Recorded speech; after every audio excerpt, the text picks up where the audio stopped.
and welcome to FPL Mate, your best mate for fantasy Premier League content for the 2023-24 season. My name is Dan and it's time for my Game Week 28 team selection video. Guys, if you do enjoy this one, make sure to drop a like, do subscribe if you're new around here. Let's get started with my Game Week 27 scores.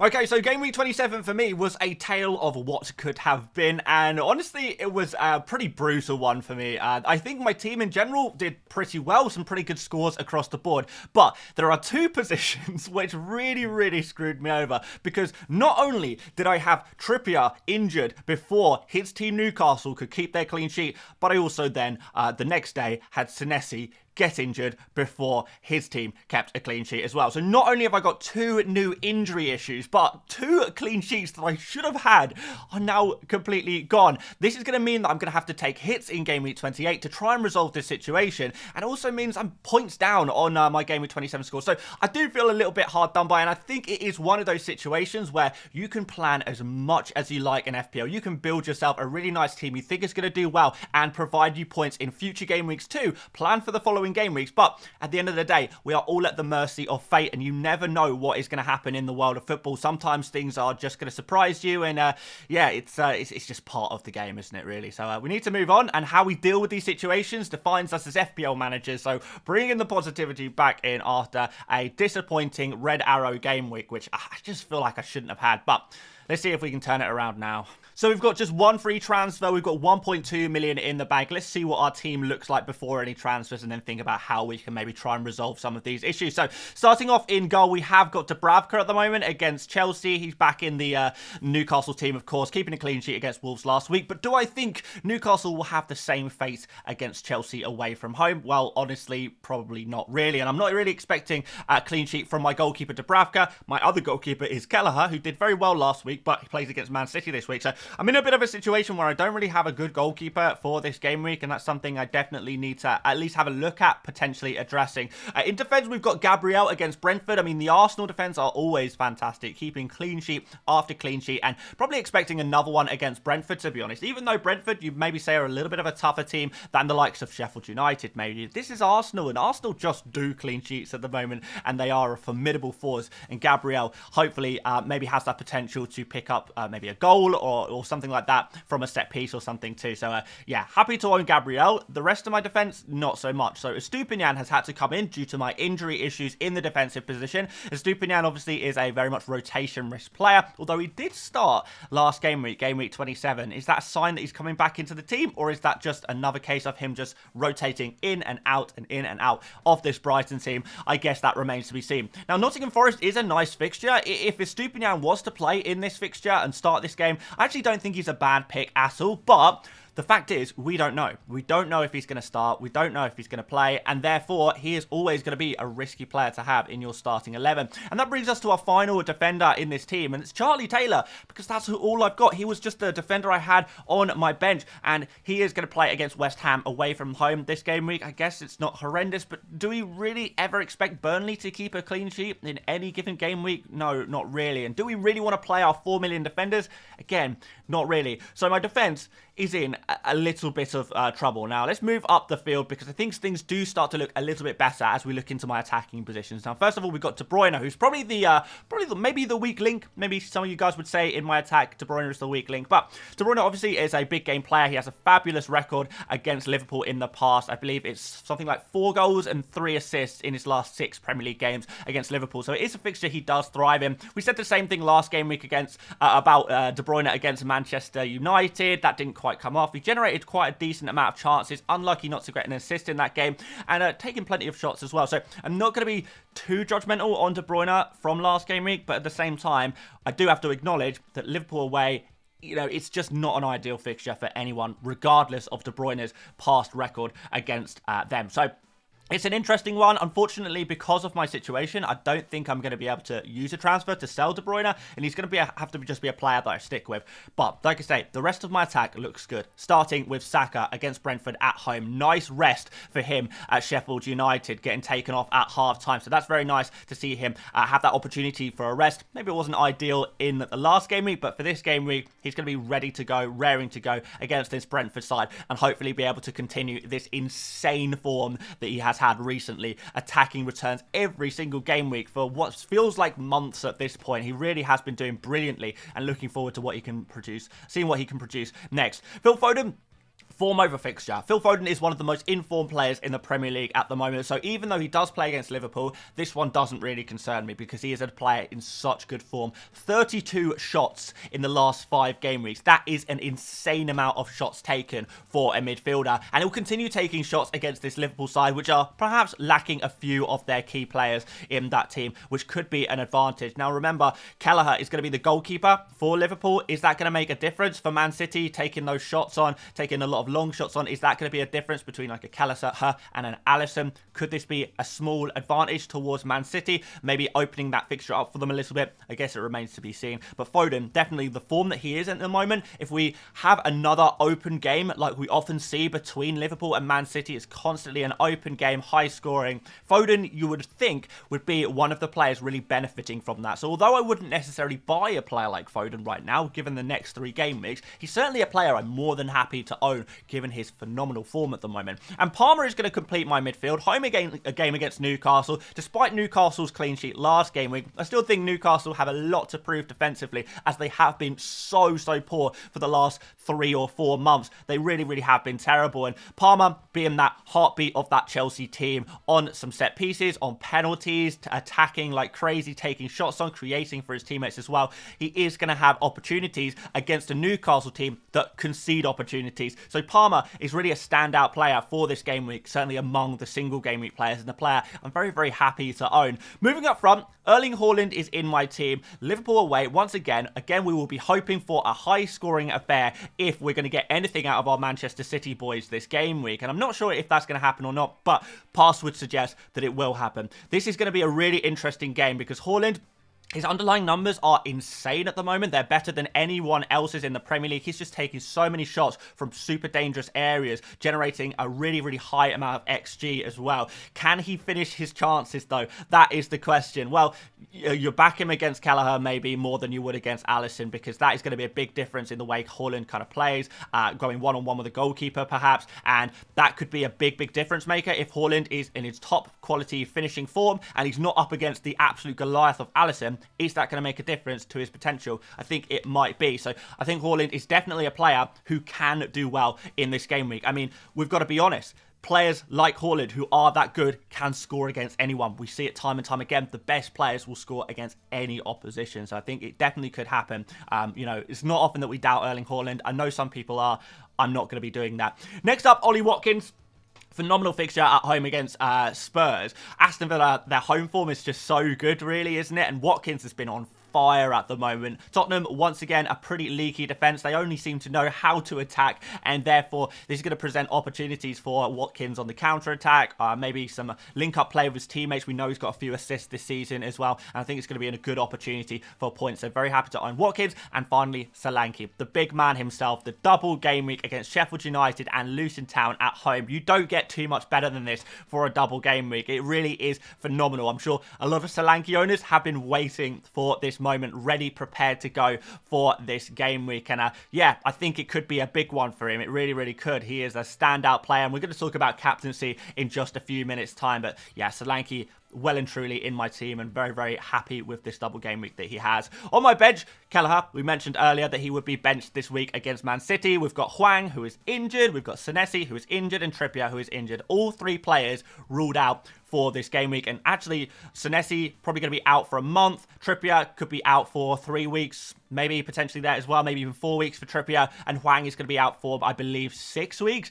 So all of my bench players right now are not just injured, but long-term injured. They're not going to be available till game week 30 at the absolute earliest, and that kind of rules out the next 2 game weeks for them. I am still planning on free hitting in game week 29, so that helps that situation a little bit, but I still would quite like to maybe have a little bit more depth in my team and maybe trying to address some of my defensive issues, because I think in general my attack is reasonably well set up. So let's have a look at what kind of players I'd be willing to sacrifice, and it's basically every one of my defenders bar Gabriel Gabriel, really. Stupinian, I'd be happy to sell him given the rotation risk. Taylor, I would be willing to sell, although I'd rather just put him on my bench and leave him there, to be honest. Senesi and Trippier, with their injuries, I'd be more than happy to sell them as well. Although I do like the look of Trippier beyond game week 30-31. So I'm really kind of tempted to keep Trippier for the kind of with a longer term in mind. I am backing Newcastle to have a double game week in 34. And if that happens, maybe Trippier could be an interesting player to have in my squad. Aside from that, we've got the likes of Dubravka. I kind of don't really have a goalkeeper right now for this game week.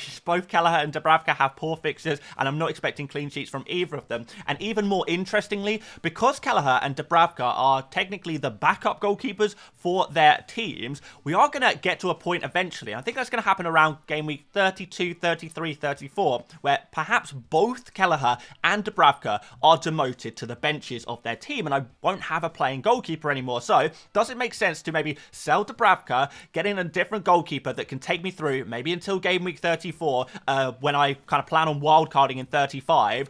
That might actually benefit me. Kelleher, I think, is a slightly better option to keep on my bench for now. He's cheaper, and he is going to be able to come in from game week 30 onwards. So, really, I need a goalkeeper for now, and a goalkeeper who will tide me over until game week 34. And we'll talk about that in a brief moment. My final player I'd be willing to sell is De Bruyne. I'd be willing to sell him, but given the other issues in my team, I don't think it's a priority pick. My transfer targets are as follows. So, speaking of goalkeepers, Neto, I believe, resolves my goalkeeper problem. And the reason for that is because it gives me a goalkeeper with a really nice double game week this game week. So, I solve my Dubravka, Kelleher situation for this game week and get a goalkeeper I actually like, but it also solves game week 33, 34, that kind of area as well, because I'm also projecting Bournemouth to have a double game week in 34. So if I'm planning on wildcarding in 35, what I need is a goalkeeper who serves me well now, a goalkeeper who serves me well in game week 34, and could maybe come in and cover at the point where the likes of Kelleher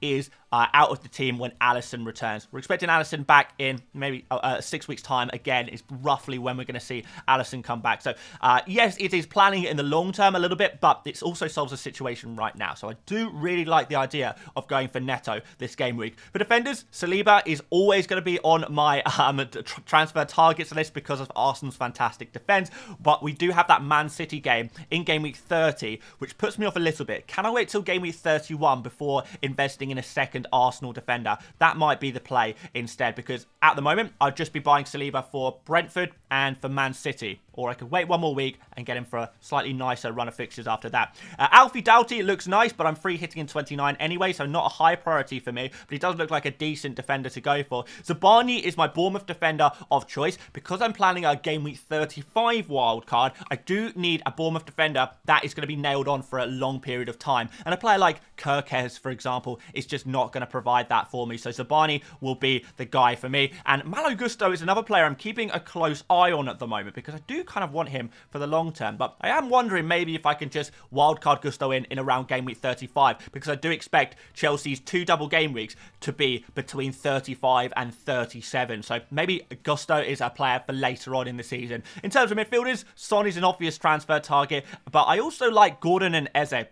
Again, another 2 players who I think are going to have double game weeks in 34. I am really planning ahead at this point, looking to plan for game week 34, given that I'm not going to be wildcarding anytime soon. I need to be ahead of the game a little bit here. So Gordon and Eze are players I would potentially think about bringing in for the likes of De Bruyne, although I'm not 100% convinced that's going to pay off this game week or not. Might be worth just potentially leaving that one. I'm not sure, guys. Let me know, because it would have to be for a hit. I'd have to sell De Bruyne for one of Gordon or Eze for a hit. So yeah, let me know what you think about that one. I'm not really too sure. And we've got Morris here as the only forward I'd really ever consider bringing in this game week, but at the same time, I like my 3 forwards as they are. So, although I do love Morris as a pick, I love him as a transfer in, I don't really have anyone to sell for him, so it's not going to happen. So I think these are my 3 options. First of all, I think the obvious thing is to deal with the Senesi kind of situation. I brought in Senesi because I wanted to plan for game week 28 and have that double game week Bournemouth defender with the 2 favourable fixtures for a strong defence like Bournemouth. That's not going to happen anymore with Senesi, so the obvious thing to do is just to switch straight for Zabani, and I will have that situation resolved. But I could go one step further and also deal with the goalkeeper issue. This would mean taking a -4. It's it's not a -4 I wanted or expected to take this game week, but situations change, things happen, and needs must. And doing Senesi and Dubravka to Zabani and Neto gives me a triple up on Bournemouth for their double game week, and also gives me that triple up on Bournemouth ready to take through until double game week 34 as well. So I'd have additional double game week players ready to go for that game week later on in the season, which is going to be nice. It's going to be nice. I think I can plan well for double game week 34 if I keep following kind of my predictions on who is going to double and when. My final option really is, I think, to wildcard. If I'm getting to a point where I'm also thinking about selling De Bruyne, I want to sell maybe a Stupinian as well. Then a wildcard is maybe Hwang Hee-chan, another player I probably have to sell. Yeah, wildcard is maybe on the cards for me, but can I just deal with the situation with a hit?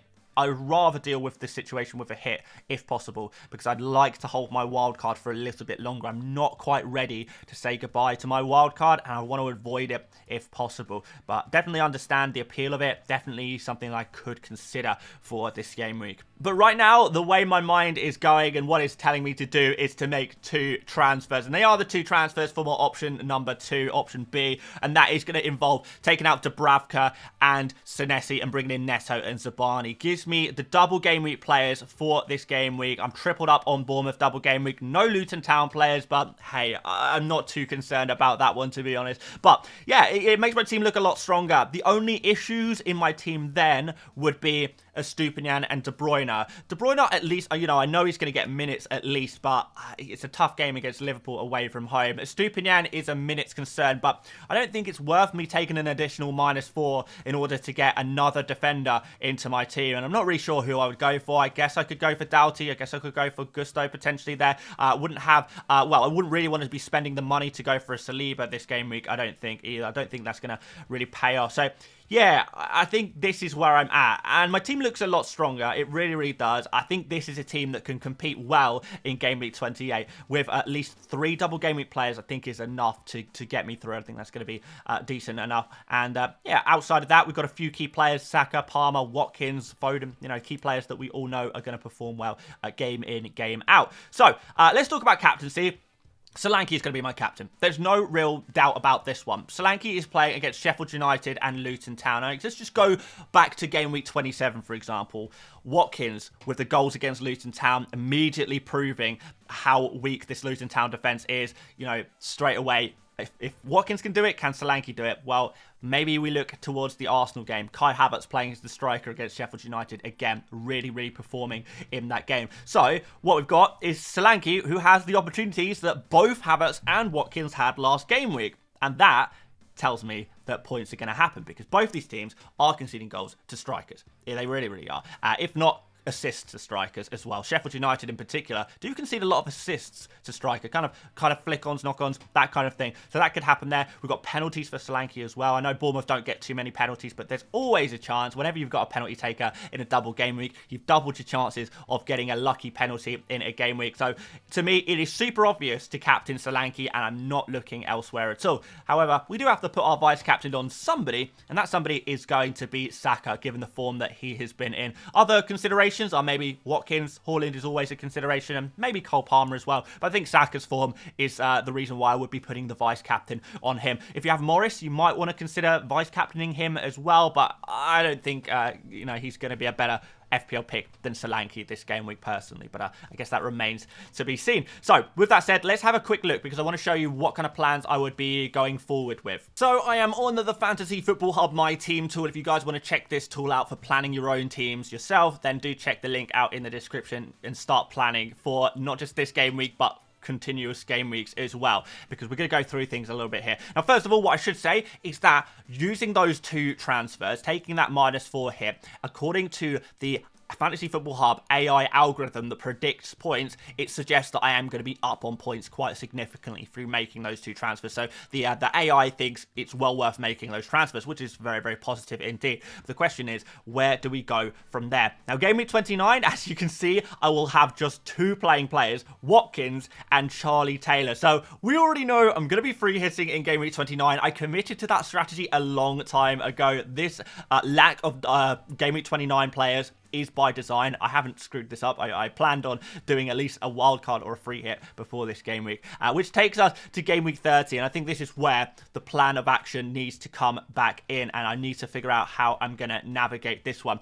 The first player I want is Salah. And one of the reasons I'm holding on to De Bruyne is because I know whoever I sell De Bruyne for, maybe in game week 28, is going to be sold immediately after or shortly after for Salah anyway in game week 30. So, yeah, De Bruyne to Salah is going to be the transfer I go for in game week 30 or maybe game week 31. I'm not 100% sure because De Bruyne, again, has a fantastic record against Arsenal, though I just don't see this Arsenal team being the same as, you know, a lot of the Arsenal teams we've seen before, perhaps that De Bruyne has faced. But I need to get in Salah. De Bruyne to Salah makes a whole lot of sense. The question after that is how am I going to free up the budget to do that, because I'll be short 1.7 million. Now, there's a few players I could potentially sell. Those players are probably Trippier, Foden, and Watkins, the three most cash cow-ish players. I mean, I'm not going to sell Saka.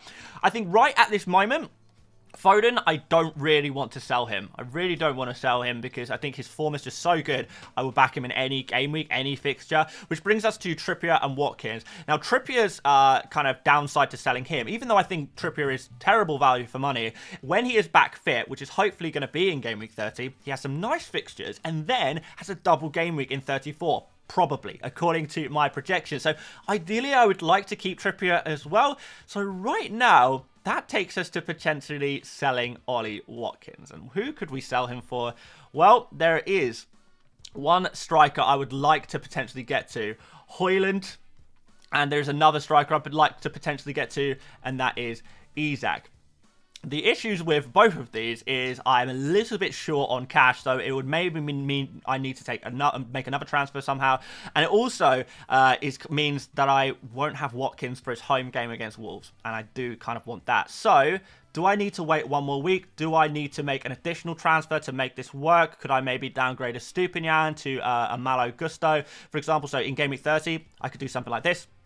I could forget about the De Bruyne move. I could just do Stupinian out and Gusto in, which is going to be a pretty nice transfer, I think, because I like Gusto for his run of fixtures. Burnley, Man United and Sheffield United in a row there. Make those transfers, and that means I don't have to play Zabani. If Trippier is still unavailable, that solves that situation as well, so we can do that. And then game week 30, at that point, we are in a better position for a double transfer. De Bruyne, Watkins, out for obviously Salah, and then after that 7.6 million in the bank. I'll have a choice between Højlund and Isak. It'll be probably one of them though. We could maybe look at Darwin Nunez, but yeah, I want someone who has a double in 34, and I think that's going to be Højlund or Isak. So let's put in Højlund for now. Could easily be Isak as well. Make those transfers for game week 31, and the team suddenly is well on its way to looking fantastic for game week 34. Had to take an additional hit to do that, but I've avoided using a wild card and fixed a lot of issues in my team. On this basis, if I just made no more transfers between game week, I guess, 32 and 34, that would leave me in my predictions with Neto, Trippier, Zabani, so that's 3, and then we'll have Højlund and Solanke, that's 5 double game week players in 34 according to my current projections. I think I could get that up to 7 or 8 using a few more transfers, so I think that could work out really, really well. And then all of these players, you know, Gordon and Eze, another 2 players I quite like to get, as I mentioned before. And then all of these players, I'm sure you definitely agree that after that, we probably don't want to own Zabani. We probably don't want to own like maybe an Eze or a Gordon long term potentially there. Solanke might be a player that needs to make way at some point as well. Højlund you probably don't want to own for too long term as well. So we can sell all of those players on a game week 35 wildcard and prepare for a bench boost in 37 instead. I think the plan works in my head, but let me know what you think about it, because that is my kind of strategy that I'm thinking about going for right now. Guys, if you enjoyed this video, make sure you give it a like. Do subscribe if you're new around here, particularly if you want to follow along with my strategy to see if it works or not. I think it is a strong one. I'm planning ahead already to see how we can benefit from this game week 34 double game week and trying to predict some of those fixtures. So yeah, we'll be going through all of the predictions, updating them as we go through the rest of the season. But aside from that, guys, make sure you check out another video if you would like to. Our 100 experts video yesterday, by the way, is absolutely crazy. A must watch if you haven't done already. But until then, I will see you later, mates. Bye-bye.